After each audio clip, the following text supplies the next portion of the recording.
So, ayan guys. So, first day of October sa school namin, sa aming children. So, ayan.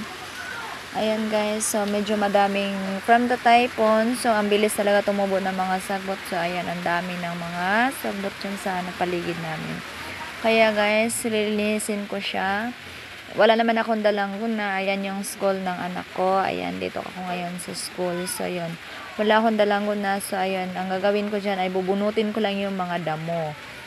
Kasi dami nang tumubo mula nung magka-typhoon. So, mabilis siya tumubo dahil yung mabilis yung damo tumubo pag may lakas yung ulan. Yung ganyan, yung laging umuulan. So, ayan guys. So, maglilinis muna ako guys dito. Wala akong dalang guna. So, magbubunot lang muna ako. Ayan. What's me guys? Ayan. Nagtatrabaho na ako.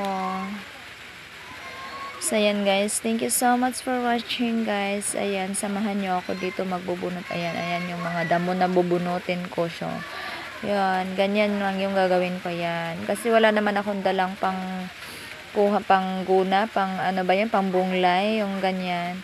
So, ayan yung mga kasamahan ko guys. Nakikita nyo yan. Yung mga kasamahan ko dito sa school. Yung ibang nanay yan. So, ako lang dito yung gagawa-gawa muna. Bubunot-bunot muna ako dito. Ayan.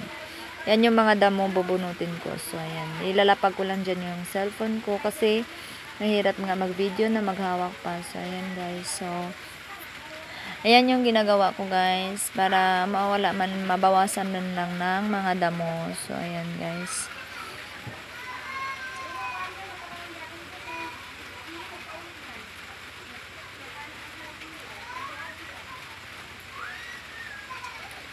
Sobrang haba na ng mga guys, mga damo. Ang bilis talaga tumubo.